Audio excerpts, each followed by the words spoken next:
The late Auditor-General Kimi Makwetu time and time again lamented the high levels of corruption in municipalities. Some of his staff members were even threatened with violence for doing their jobs. And the latest spate of COVID-19 corruption shows just how deep-rooted and widespread the graft is. Now, the Dullah Omar Institute says there are ways to make municipalities' procurement processes more transparent. The report will be released next week, but they've agreed to give us a sneak peek. We're joined by Professor Jaap de Visser from the Institute. Professor de Visser, thank you very much for joining us here on ENCA. Now, can you give us a little bit of information on what the report says and what's detailed in it? Yeah, thanks, Masego, and good to be with you this morning. So together with the International Budget Partnership, we did a piece of research looking at municipal websites and how transparent municipal websites are when it comes to procurement. We analyzed 34 municipal websites, and we asked questions such as, does a municipality publish tender notices? Does it publish tender specifications? Does it publish who got the tender and at what price? And does it explain to communities how the tender will be implemented? Because a lot of communities that live in municipalities are dependent on private service providers to help with the delivery of services. For example, in informal settlements, it's quite often that private companies are responsible through a procurement process to fill water tanks and to clean communal toilets, for example. So it's very important that communities have access and to the arrangements that municipalities make with these service providers, and that they have access to the information that will determine how the service will be provided. So we looked into that and analyzed 34 websites. Now, tender procurement is then very important in this aspect, Professor. Definitely, and what we found was that municipalities is very uneven performance when it comes to transparency. Tender notices are quite often published because that's how municipalities get people to bid for the work. But then they're not consistently publishing tender specifications, which is what is expected to be delivered. It's very important for communities to have access to that because that will tell them what is expected to be delivered in that area. And for example, only 4 municipalities of the 34 that we analyzed kept those tender specifications on the website. We also found that most municipalities don't actually publish who got the tender.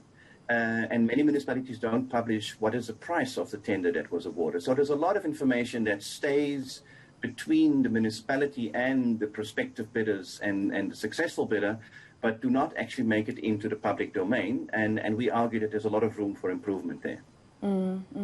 What would be a better way then, Prof, for municipal managers, for instance, to create trust with their communities? I mean, if you're saying the tender procurement or the advertising of the tender needs to have more information about what communities should expect, it means accountability, right?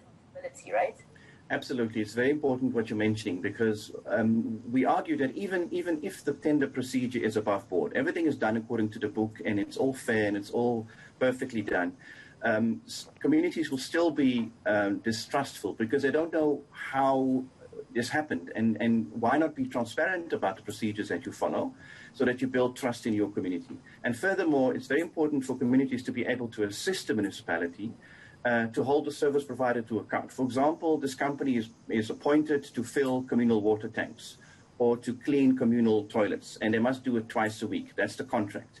Now, what if they skip? What if they come once a week? Who's going to notice? The municipal officials often don't know, and the ward councillor may also not know.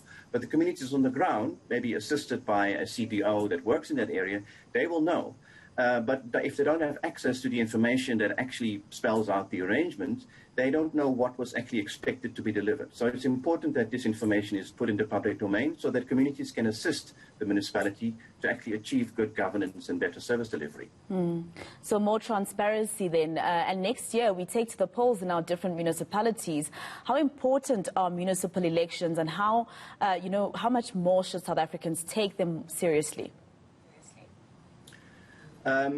Can you just repeat that? Sorry, I missed the last few seconds of your question. So with what you're saying is you're basically saying that more transparency will create trust, and municipalities, or rather communities, will be able to know exactly who they hold accountable for services not being delivered in their communities. And next year we are taking to the polls in the municipal elections, and your report clearly shows that South Africans should perhaps take those elections more seriously, as well as government. Yes, it's very important, the elections coming up. Clearly, it's going to be a critical period for South Africa. And in every municipality, there's going to be a process of local accountability. Communities are going to look at their municipal councils and hopefully ask the question, not just, with which political party do I feel ideologically safe? Yes, that's important, but also ask the question, what did this political party do for me in this municipality? And what is the record of performance? And how transparent is the party, and are the ward councillors that are responsible for my ward? And how do I keep them accountable for their performance in this municipality, regardless of any other considerations that you may have towards the political party? We need to ensure that accountability explains itself locally. And I think that's important for next year's elections, and hopefully municipalities will take heed of the report that we're producing and start becoming more transparent about the services that they procure for their communities. Well, thank you very much for your time, Professor Jaap de Visser.